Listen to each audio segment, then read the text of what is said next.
मधुर नाम में आप सबों को जय मसीह की। आज जब हम आगे चल रहे हैं प्रकाशित वाक्य के 6 बाब की 10वीं आयत में चलेंगे तो वहाँ लिखा है कि एक वेदी है, वेदी के नीचे प्राण है, सोल है, वो जो सेक्रीफाइस हो गए थे। लेकिन 9वीं आयत में ये था, 10वीं में है, और उन्होंने बड़े शब्द से पुकार कर कहा। 10वीं आयत की शुरुआत इस बात से है कि जो वेदी के नीचे हैं उन्होंने बड़े शब्द से पुकार कर कहा। मैंने पहले भी आज बताया था पिछली बार कि वेदी ऊपर है और नीचे का मतलब वेदी के नीचे कोई छिपा हुआ नहीं है, वेदी एयर में है और नीचे फर्श पे परमेश्वर के सामने, परमेश्वर प्लेटफॉर्म पे है ऊपर, ये आत्माएं हैं। अब इन आत्माओं को काफी समय से वहां पे हैं, अब वो क्या कह रही हैं और कैसे पुकार रही हैं, मैं आपको ले चलने मांगता हूं उत्पत्ति की पुस्तक के 4 बाब में। वहां पर 10वीं आयत में जब कैन ने हाबिल को मार दिया तो वचन क्या बताता है कि वचन में लिखा है, परमेश्वर ने कहा उसने कहा तूने ये क्या किया है। कैन से परमेश्वर बातचीत कर रहे हैं, उससे कह रहे हैं तूने ये क्या किया है। और जानते हैं आगे क्या लिखा है, तेरे भाई का लहू भूमि से मेरी ओर चिल्लाकर दुहाई दे रहा है। यानी हाबिल जिसका मर्डर हो गया था, जमीन पे घात करके छोड़ दिया था, उसका लहू जमीन से परमेश्वर को पुकार रहा है, दुहाई दे रहा है। और बाइबल ये कहती है कि परमेश्वर ने 11वीं आयत में कहा, इसलिए भूमि जिसने तेरे भाई के लहू को हाथ से पीने के लिए अपना मुंह खोला है, उसकी ओर से तू शापित है। मतलब ये तो अगली बार हम देखेंगे, लेकिन आज 10वीं आयत जो है उसके ऊपर हम गौर करेंगे। यहाँ लिखा है कि हाबिल का लहू परमेश्वर को पुकार रहा था। मेरे प्रियो, जितने भी शहीद हुए हैं परमेश्वर के वचन के लिए, वो सब का लहू पुकारता है, परमेश्वर से न्याय की आस करता है। और आप एक बात अच्छी तरह जानते हैं, मैं भी जानता हूं, जीवित परमेश्वर के हाथ में पड़ना भयानक बात है। यहाँ पे जो खास बाइबल बताना चाहती है वो ये है कि कुछ लोग जो थोड़ा सा आत्मिक उन्नति कर लेते हैं, उनके अंदर एक अहंकार आ जाता है। और बाइबल कहती है परमेश्वर 7 चीजों से घृणा करता है, नीति वचन में लिखा है। और उसमें जो सबसे पहली चीज है वो अहंकार से जड़ी हुई आंखें। दीनता परमेश्वर के राज में ले आने का पहला स्टेप है, क्योंकि यीशु मसीह ने कहा था, धन्य वो है जो मन के दीन है, क्योंकि स्वर्ग का राज उन्हीं का है। लेकिन बाइबल ये बताती है कि जो अहंकारी लोग हैं, जिन्हें आत्मिक घमंड है या ये सोचते हैं कि हम बहुत शुद्ध हैं, मेरे प्रियो, ये वो लोग होते हैं जो बहुत पाप कर चुके होते हैं और थोड़ी सी शुद्धि आती है तो ये लोग अपने को बिल्कुल आत्मिक समझने लगते हैं। और ये बात परमेश्वर के यहाँ कभी स्वीकार नहीं होती है। और परमेश्वर सब मन के घमंडियों से घृणा करता है। परमेश्वर को जानना, परमेश्वर की आवाज को सुनना, ये एक बहुत अहम बात होती है। मेरे साथ बहुत ऐसे हादसे होते रहते हैं और परमेश्वर हमेशा मुझसे कुछ कुछ बताते रहते हैं और वो किसी भी समय मुझे उठाते हैं और बातचीत करते हैं और ये बताते हैं कि किसके लिए प्रार्थना करनी और कौन इस समय सकेती में है। आज रात में भी परमेश्वर ने 3:15 बजे मुझे उठाया। 3 बजे उठे, ऐसा लगा जैसे एक आवाज आई, उठ प्रार्थना कर। उठे, प्रार्थना की। मैंने पूछा, प्रभु किसके लिए प्रार्थना करनी है। प्रभु ने बताया, मैंने प्रेयर की और उसके बाद फिर जिनके लिए कहा था उनको मैसेज भेजी। उनको मैंने कहा कि परमेश्वर ने मुझे उठा के बताया है। उन्होंने रिसीव नहीं किया क्योंकि थोड़ा सा उन्हें अहंकार है कि वो आत्मिक जन हो गए हैं। मेरे प्रियो, बाइबल ये बताती है कि परमेश्वर के यहाँ जो हैं या जिनको परमेश्वर ने स्वीकार किया है वो लोग दीन होते हैं। बहुत दीन होते हैं, बाइबल कहती है मन के दीन होते हैं। पुअर इन स्पिरिट, वो आत्मा में गरीब होते हैं। कितनी अच्छी बात है कि बाइबल ये बता रही है कि मन की दीनता होती क्या है, या पुअर इन स्पिरिट, जो हिब्रू का वर्ड है वो है पुअर इन स्पिरिट, उसके अंदर जो मीनिंग आती है। अब यहाँ लिखा है ये लोग दुहाई दे रहे हैं।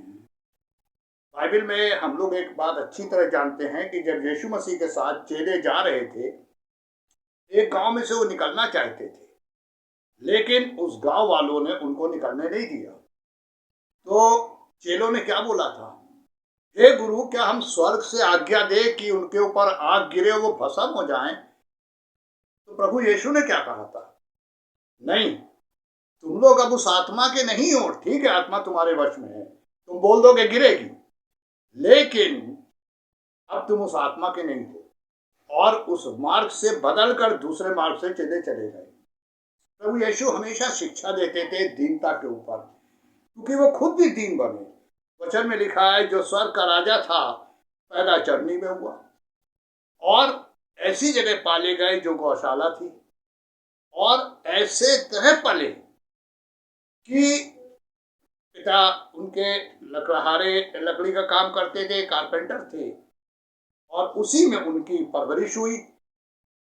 वो प्रभु जिनके कह देने से सब कुछ हो सकता था, वो कितनी दीनता से अपने जीवन को गुजार रहे थे। मेरे प्रियो, अगर हम में ये आत्मिक घमंड है तो हमें चौकन्ना हो जाना चाहिए, क्योंकि ये लूसीफर में था। और वचन में क्या लिखा है, उसने 7 बार मैं की, और परमेश्वर ने स्वर्ग से निकाल दिया उसे। आज वो लोगों को भड़का रहा है, लोगों को ये पता नहीं चलता है कि उनसे पवित्र आत्मा बात कर रहा है या शैतान बात कर रहा है। बहुत से लोग हैं जो इस बात को अच्छी तरीके से समझ नहीं पाते हैं। और मेरे प्रियो, शैतान ऐसे लोगों को खूब इस्तेमाल करता है। जानते हैं कारण क्या है? बर्बाद करना चाहता है। ये सबसे बड़ी बात है। बिहार से एक बेटी का फोन आया, उसने मुझसे कहा अंकल मेरे लिए दुआ करिए। मैंने पूछा परमेश्वर प्रार्थना करनी है, बताइए किस बात के लिए? तो उसने कहा, परमेश्वर ने बताया कि बेटा वो बहुत भयानक परिस्थिति में है, आईसीयू में है, उसकी माँ ने तुम्हें फोन किया है कि उनकी बेटी के लिए दुआ करो। और मेरे प्रियो, मैंने उनको कॉल करी, उनसे मैंने कहा था कि पहले प्रेयर कर लो फिर बात करूंगा। मैंने कॉल की और फिर मैंने परमेश्वर के वचन को उन्हें दिया। परमेश्वर का धन्यवाद हो, आईसीयू से बाहर आ गई।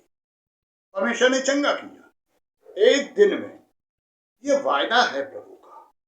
प्रभु अपने लोगों को हमेशा अपने लोगों की सूची रखते हैं।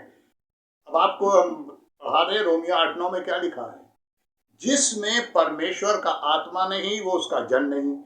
और जिसमें परमेश्वर का आत्मा होता है ना, वो घमंड नहीं करता है, उसमें अहंकार आएगा ही नहीं, वो बहुत दीन होता है। और मेरे प्रियो, ये सबसे बड़ी बात है। एक प्रचारक ने एक क्वेश्चन पूछा था, परमेश्वर ने सृष्टि की रचना क्यों की? एक अजीब सा क्वेश्चन था। मेरे प्रियो, स्वर्ग में सब कुछ था, लेकिन परमेश्वर एक संगति मनुष्य से भी चाहते थे। तो मनुष्य को बनाने से पहले उन्होंने सृष्टि बनाई, और सृष्टि बना के अदन की वाटिका लगाई।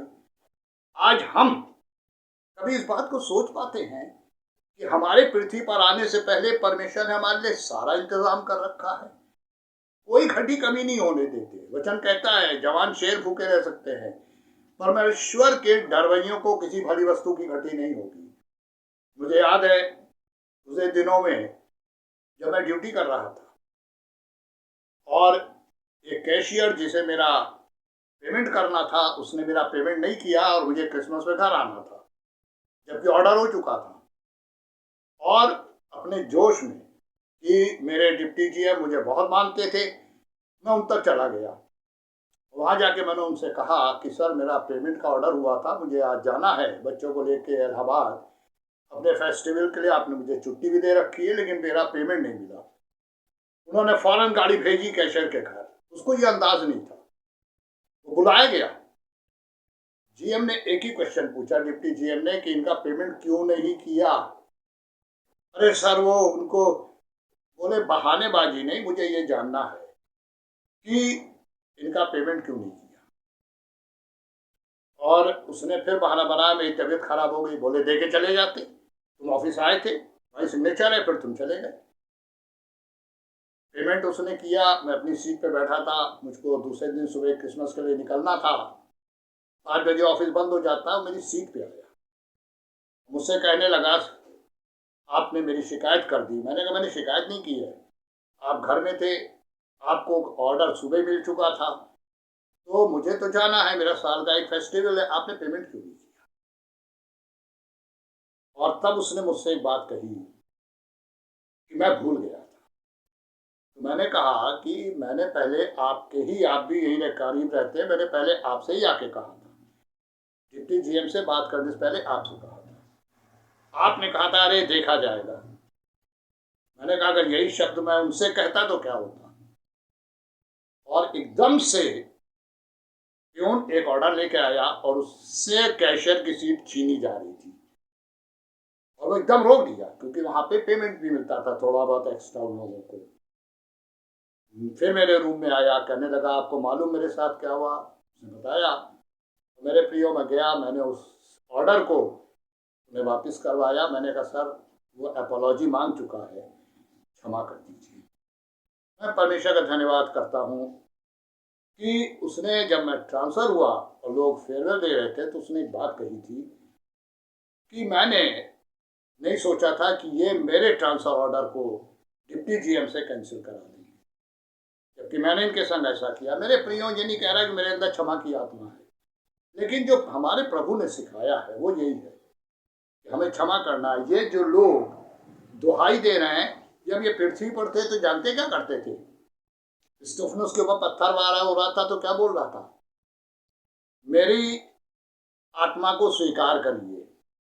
कहीं नहीं उसने श्राप दिया। कभी भी परमेश्वर के किसी दास ने किसी को श्राप नहीं दिया है, क्योंकि उनके अंदर वो आत्मा ही नहीं है। तो यहाँ क्या लिखा 10वीं आयत में लिखा हुआ है वचन की कि परमेश्वर के पास जो लोग हैं उन्होंने बड़े शब्द से पुकार कर कहा हे स्वामी, हे स्वामी, यानी मास्टर, हमारे मालिक। और आगे क्या लिखा है, हे स्वामी, हे पवित्र और सत्य। यीशु मसीह ने क्या कहा था, मार्ग जीवन और सत्य मैं हूँ। यीशु मसीह ने क्या कहा, मैं पवित्र हूँ इसलिए तुम भी पवित्र बनो। ये बात परमेश्वर ने भी इस्राएलियों से कही थी कि मैं पवित्र हूँ, तुम भी पवित्र बनो। पवित्रताई का मतलब होता है मेरे प्रियो, कोई आदमी पवित्र नहीं हो सकता जब तक परमेश्वर का आत्मा अंदर आके हमें पवित्रताई की ओर ना ले जाए। पौलुस, जिन्होंने मुर्दे जिंदा किए, वो क्या कहते थे, जो मैं करना चाहता हूँ मुझसे होता ही नहीं है, और जो मैं नहीं करना चाहता वही करता हूँ। उस पवित्रताई को प्राप्त करने के लिए वो क्या कहते हैं, मैं हर दिन अपनी देह को मारता कूटता वश में लाता हूँ। ये देह ही हमारी विरोधी है। शैतान इस शरीर को ही इस्तेमाल करता है, आत्मा को छू नहीं सकता। और मेरे प्रियो, यहाँ लिखा है हे महान और पवित्र, और क्या लिखा हुआ है, और सत्य, तू कब तक न्याय ना करेगा। ये क्वेश्चन, तू कब तक न्याय ना करेगा, यानी वो भी एक जजमेंट चाह रहे हैं। वो चाह रहे हैं न्याय। आज वो वेदी के नीचे हैं, सुकून से हैं, परमेश्वर के सामने हैं, लेकिन वो ये चाहते हैं कि जब उन्होंने कोई क्राइम किया ही नहीं तो उन्हें इस तरह की मौत क्यों दी गई। और इसीलिए वो कह रहे हैं। और आगे क्या लिखा है, और पृथ्वी के रहने वालों से हमारे लहू का बदला कब तक ना लेगा। पृथ्वी पर रहने वालों से हमारे लहू का बदला। अब उस जमाने में कैसे लहू का बदला होता था, परमेश्वर ने जो आज्ञा दी थी वो क्या थी, लहू के बदले लहू। अगर कोई किसी को मार देता है तो तुम पत्थर वहा करके उसे मार देना। लेकिन यीशु मसीह जब पृथ्वी पर आए, उन्हें मालूम था मनुष्य शारीरिक है, जिस्म में है, और इसीलिए उन्होंने सिखाया। आए हमारे बाप की दुआ में कितना प्यारा वर्ड है बीच में, जिस प्रकार हम अपने अपराधियों को क्षमा करते हैं तू हमारे अपराधों को क्षमा कर। यानी अगर हमें अपने पाप की क्षमा चाहिए तो हमें उन लोगों को क्षमा करना पड़ेगा जिन्होंने हमारे खिलाफ काम किया है। इसीलिए प्रभु ने कहा अपने सताने वालों, अपने दुश्मनों के लिए प्रार्थना करना। ऐसा करके तुम उनके सर पर अंगारे बिछाओगे। यानी अगर हम अपने किसी सताने वाले, किसी विरोधी या किसी गलत बात को कहने वाले के लिए प्रार्थना कर रहे हैं, तो आप जानते क्या हो रहा है? उसके सर पे अंगारे हैं। और किसके अंगारे? परमेश्वर के। मैं नहीं कह रहा, ये वचन कह रहा है मेरे प्रियो। और इसीलिए ये दुहाई दे रहे हैं कि हमारे इस मौत का बदला, हमारे लोहू का बदला तो कब तक न लेगा। और परमेश्वर ये चाहते हैं कि हम इस पृथ्वी पर इस बात को सीख ले कि हमें क्षमा करनी है। और मेरे प्रियो, क्षमा ही हमें परमेश्वर के राज में ले जाएगी।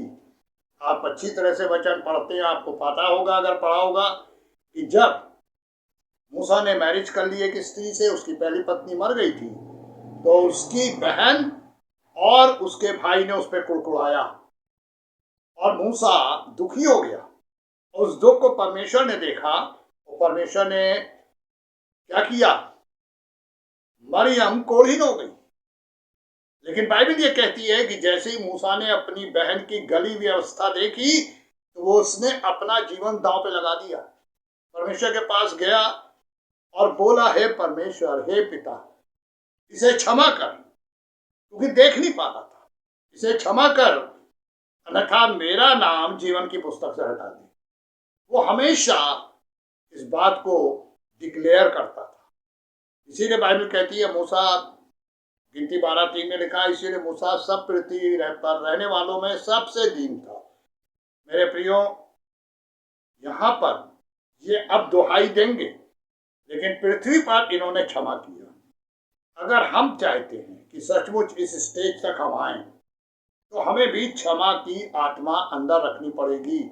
चाहे आपका विरोधी कोई हो, किसी भी स्टेज का, बड़ा हो, छोटा हो, किसी भी तरह का हो, लेकिन हमें क्षमा करनी पड़ेगी। अब हम आगे चलते हैं। 11वीं आयत में क्या लिखा है? उनमें से हरेक को श्वेत वस्त्र दिया गया। अभी देखिए, जब वेदी के नीचे है, अब परमेश्वर एक अरेंजमेंट कर रहे हैं। और वो अरेंजमेंट क्या मालूम आपको? उनको एक व्हाइट ड्रेस दिया जा रहा है। व्हाइट ड्रेस किस बात का चिन्ह है? ये कि अब तुम स्वर्ग के बाशिंदे बन गए, स्वर्ग के रहने वाले हो। और वचन में लिखा हुआ है कि वहां पे वही एंट्री ले पाएंगे जो स्वर्गीय वस्त्र में होंगे। इसीलिए यीशु मसीह ने एक तमसील बताई थी, उसको बता के हम खत्म करेंगे, कि बाइबल कहती है कि एक आदमी ने एक बड़ा भोज किया, उसमें बहुत से लोग आए, कम पड़ गए जिनको बुलाया गया था। कोई कोई भाग चले गए अपने अपने कामों के लिए, बहाने थे उनके पास ना आने के लिए। तो मालिक ने नौकर सेवक से कहा, जाओ जो भी बाजार में उसे ले आओ। जब सेवक गया तो एक इंसान वहां पे अंदर जब आया तो वो शादी के वस्त्र में नहीं था। और न्योताहारी ने उससे पूछा कि तेरा शादी का वस्त्र कहाँ है?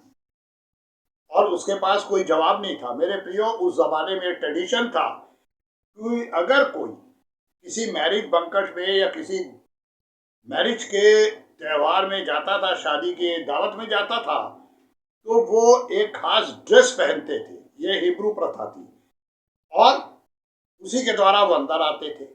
लेकिन ये इंसान के पास समय था, ये बाजार में था, उसको घर आके ड्रेस चेंज करके जाना चाहिए था, लेकिन वो नहीं गया। स्वर्ग में हमको एक श्वेत वस्त्र दिया जाएगा, ये लिखा हुआ है।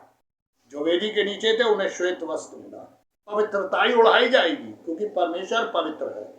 लेकिन शर्त क्या है कि हम कहीं पर भी हो, किसी भी अवस्था में, प्रभु के यहाँ जाने से पहले हमें पवित्रताई का वस्त्र परमेश्वर से लेना पड़ेगा और वही पहन के हम प्रभु के यहाँ जा पाएंगे। मेरे प्रियो, वचन कहता है कि बिना पवित्रताई कोई उसे देख नहीं पाएगा। इस पृथ्वी पर जब भी आज प्रभु दर्शन देते हैं, बात करते हैं, तो हमारे कपड़ों के ऊपर से नहीं करते हैं, वो मन को देखते हैं, मन के हिसाब से लोगों से बातचीत करते हैं।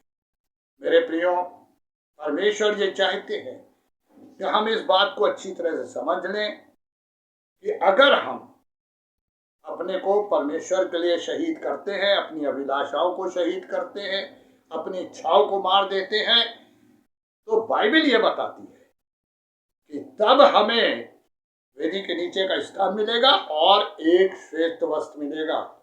और अगली बार इस श्वेत वस्त्र के बारे में हम आपको डिटेल से बताएंगे। परमेश्वर करे कि अगर आपने अब तक श्वेत वस्त्र नहीं मांगा है पिता से, तो मांग लीजिए, क्योंकि जिसके पास ये वस्त्र होता है उसे मालूम होता है कि वो जा कहाँ रहा है। जब एक बार प्रचार करा रहे थे परमेश्वर, और मैं बिहार में था, पटना में, तो मुझसे कई बच्चों ने एक प्रश्न पूछा कि अंकल आप इतना इतना जोर से और जोश से कैसे कह पाते हैं कि आपका नाम जीवन पुस्तक में लिखा है। तो मैंने कहा मैंने जीवन की पुस्तक देखी है, इसलिए मैं कह पाता हूँ। बोले आपने देखी है? मैंने कहा हर परमेश्वर का जन जो परमेश्वर को प्यार करता है उसको ये ताकत है, उसको परमेश्वर ने ये कहते हैं अपनी निकटता दी है कि अगर वो मांगता है तो परमेश्वर उसे जीवन की पुस्तक दिखाते हैं। मेरे प्रियो, मैं जानता हूँ परमेश्वर मुझे कई बार उसके दर्शन दिखाए हैं कि जीवन की पुस्तक में नाम है। बाइबल जानते हैं क्या कहती है? परमेश्वर उसमें से नाम काट भी देते हैं। अगर हमारा नाम है और हम सुधर नहीं रहे तो परमेश्वर हमारा नाम भी काट देंगे। इसीलिए 3 बातों को हम आज आपके सामने शेयर करके खत्म कर रहे हैं। पहली बात, मन की दीनता, हमें छोटा बनना है और अपने पापों की क्षमा के लिए हमें दूसरों के अपराधों को क्षमा करना है। दूसरी बात, अगर हम परमेश्वर की पवित्रताई को ओढ़ेंगे, जब पवित्रताई आती है जब हम यीशु को स्वीकार करते हैं।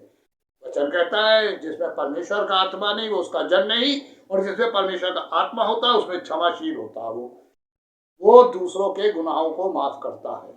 और जो तीसरी और अहम बात है, परमेश्वर मांगने पर जब उससे खुश होते हैं तो परमेश्वर मांगने पर उसे ना सिर्फ श्वेत वस्त्र देते हैं पर जीवन की पुस्तक का दर्शन भी देते हैं। उन्हें दीजिए कि हम इन 3 बातों को अपने जीवन में ले ले, आगे बढ़ें और महिमा के लिए खड़े हो जाएं, क्योंकि समय बहुत कम है। मैं बार बार कह रहा हूँ प्रभु यीशु बहुत जल्दी आने वाले हैं। अगर हमने तैयारी नहीं की है तो मेरे प्रियो हम यही छोड़ दिए जाएंगे। इसको हम अच्छी तरह समझ लें, क्योंकि जब स्वर्गदूत आएंगे माथों पे मोहर है जिनके, उन्हीं को ले जाएंगे। रैप्चरिंग होने जा रही है और इसके बाद महाक्लेश आ जाएगा। और महाक्लेश कैसा होगा वचन में हम आपको आने वाले दिनों बताएंगे। परमेश्वर ये चाहते हैं कि हम परमेश्वर की निकटता, परमेश्वर के अनुग्रह में बढ़ें और इन 3 बातों को जीवन में लेके चलें। परमेश्वर की आशीष आप सबों के ऊपर हो। आमीन।